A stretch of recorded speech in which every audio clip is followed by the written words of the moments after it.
Hi folks, Stephen Nestor here, Vancouver Island, up in British Columbia. So we're having one of those days again today, bit of rain, bit of clouds, with some sun. So just touching base with everyone, and trusting everybody is fine. We're not so much worried about the Wuhan waltz anymore by the looks of it, and because everybody is on to the next thing. So we're trying to figure out what's coming after this one. And you know, I think as I'm watching people doing their protesting and doing their marching, and I don't think people really totally understand that there's more things happening that meets the eye. And it's alarming in a way, because until people realize that and quit arguing and fighting with one another, it's not going to bode well. I'll post a link on the bottom, and some of you won't have the courage to watch it all the way through, but those who do, I think you'll find it sort of intriguing. And once again, as I always say, if I put a link on, do your own critical thinking. Don't have to believe everything somebody else says, but if you do your own research, do your own thinking, a lot can change for you. If you're planning to go protesting tonight, remember it's a full moon. Aries is involved. There's a square. And it's, I think, CCR, and for you young guys who wouldn't know what CCR was, Clearwater Revival, had a song years ago called Bad Moon Rising. And that's where we are right now, so if you're out protesting, maybe stay home. And I think another thing it's really becoming more prevalent. We've got to forget the racism slangs, because all lives matter. A-L-L, all lives matter. And to just ring that off into one segment of the world, one segment of the population is racism in itself, and it just doesn't make sense. How can you be protesting something when the whole protest is inherently what you're protesting against? So it's intriguing. So I'll put those couple links on, and it's interesting. You know, I live in a smaller community, and there's people from all around the world live here, and most of the time we all get along. We all don't agree on everything, but we get along. And as I think about that, I've touched base with some of my friends in the States, and some of them are Republicans, and some are Democrats, and some are others. And you know, and we're all different races, different colors, but we're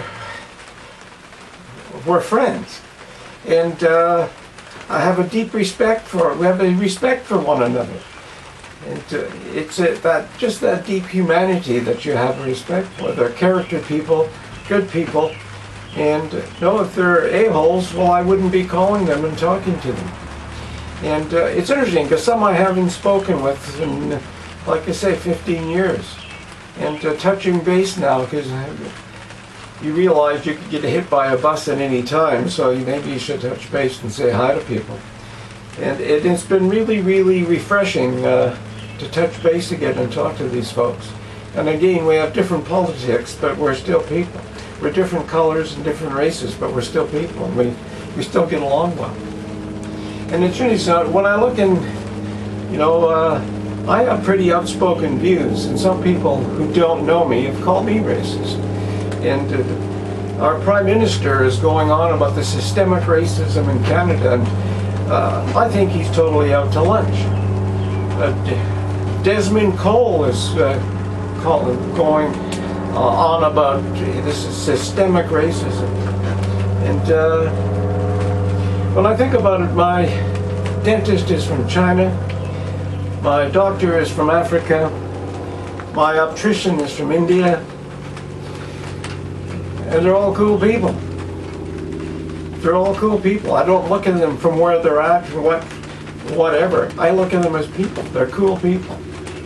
And I'm just sort of mentioning where they're from now because people figure, like, well, you know, you just hang out with a certain group, but I don't. I have friends from all areas. If they're cool people, character people, it's all that matters.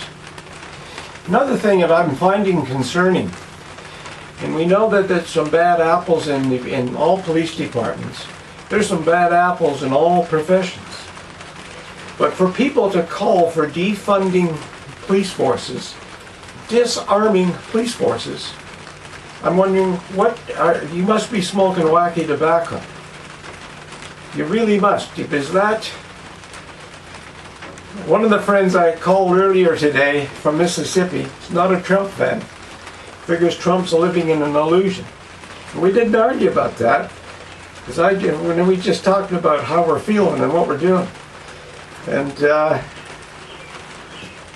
but you see, he was mentioning this illusion. And I think that's where people who are calling for the disarming of police officers, for the defunding of police officers, are basically people who are living in this same illusion. And I would challenge anyone to go work with one of those police officers and see what they go through. You just have to stand back and what they're going through in the protests.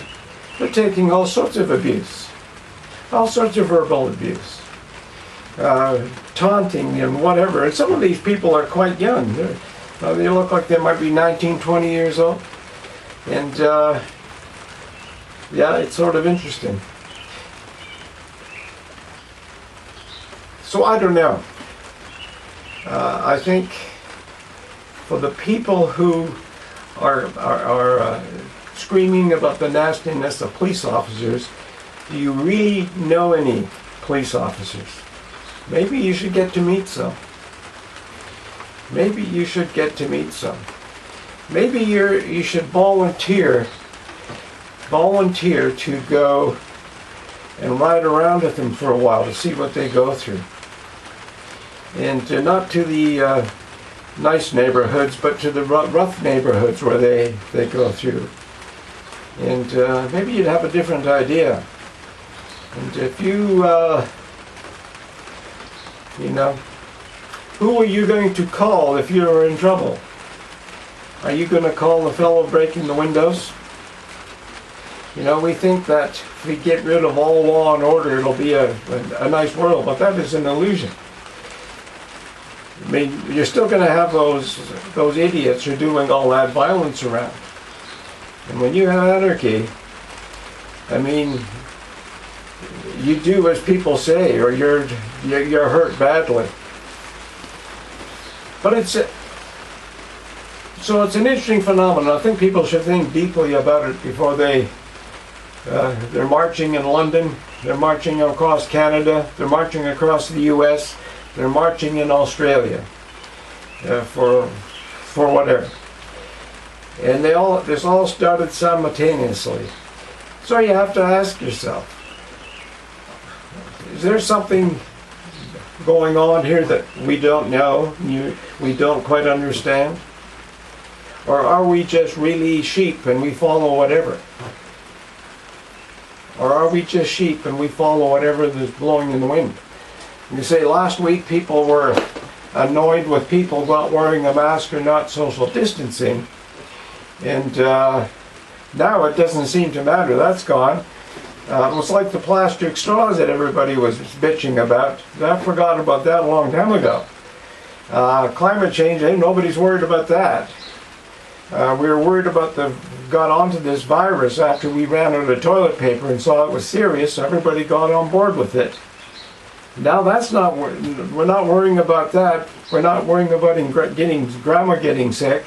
We're worrying about this incessant racism and police brutality and what have you. And if it happened in one community or two communities, you can see, but when it happens on 3 continents, in many countries, you know there's something else going on. And all I suggest is just take a deeper look at things. Forget your prejudices, forget your what you've got imprinted on your mind. Try to give your head a shake like a Siamese cat does, and think clearly again and take another look at it. And look in the mirror. And if what you see you're totally proud of and you totally respect and you totally love, well, you'll reflect that to everybody else. If you don't like yourself, well, how do you expect other people to? It's some simple stuff, you know, that after a few years on the planet you figure out. But anyway, that's about all for now. Trust everybody takes care, and again, if you insist on marching tonight, just remember, be careful. There's a bad moon rising. Take care. Bye for now.